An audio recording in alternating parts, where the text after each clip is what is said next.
In working with Office 365 users, you often need to assign them licenses. Depending on how you're adding your users in, you may want to do this through PowerShell.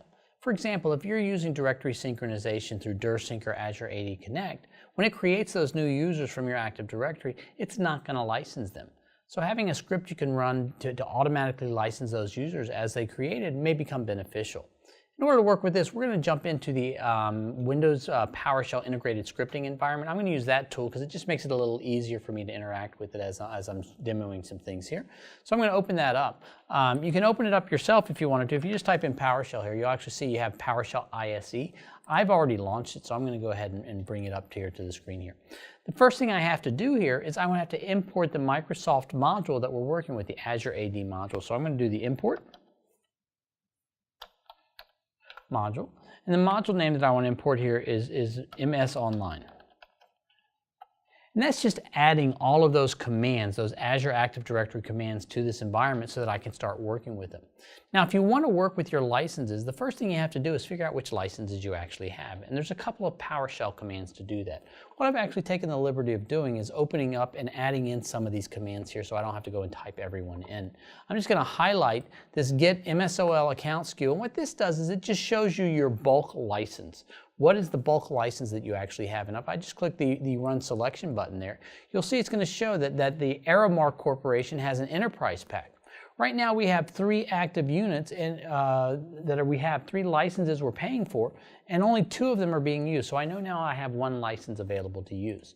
Now if you wanted to see all of the granular parts of it, because the enterprise pack includes your licenses for things like SharePoint Online, Exchange, OneDrive, and maybe you want to assign just a part of a license to something.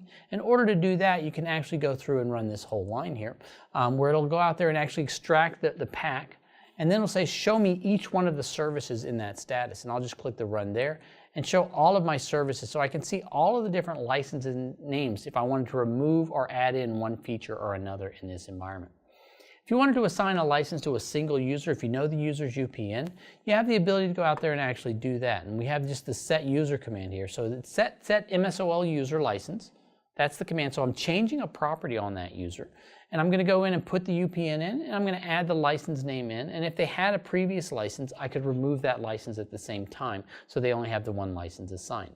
One of the other things you might want to do, though, is say, you know what? I'm not sure who doesn't have a license, but if they exist in the portal and they're an active user, I want them to have a license. So you can actually use the get Microsoft Online user unlicensed only command. And I'm just going to run that initially by just highlighting that and telling it to run it. And what you'll see happen here is it'll show me any of my users who currently don't have a license. In this case, Ellen doesn't have a license right now. So Ellen doesn't have a mailbox, Ellen doesn't have a OneDrive, Ellen can't log in or do anything in the portal. We want to assign Ellen a license. By using the pipe command in PowerShell, pipe command takes the output from one command and uses it as input to the next command. So I'm going to combine that get MSOL user with the set Microsoft Online user license or set MSOL user license command. By combining the two together, I can find all the users that don't have a license and then take those users and assign them a license. In this case, we happen to know it's just the one. So I'll go ahead and highlight the whole row here. So you can see we're going to get them, and then we're going to remove them, and we'll run that. And when we do that, Ellen now has a license assigned to her. If we go back through and say, well, let's go and check and see, show me all of my unlicensed users again, and we'll run that same command, you'll see there aren't any.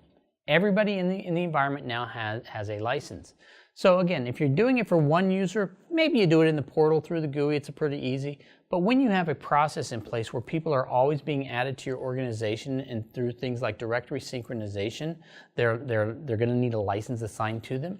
What you want to do is have a script running that assigns that license to your unlicensed users, and maybe have it run through either a task scheduler or just have the people that create the users also know how to run the script so that they can do that as well. And that gives you the ability to manage your licenses through PowerShell.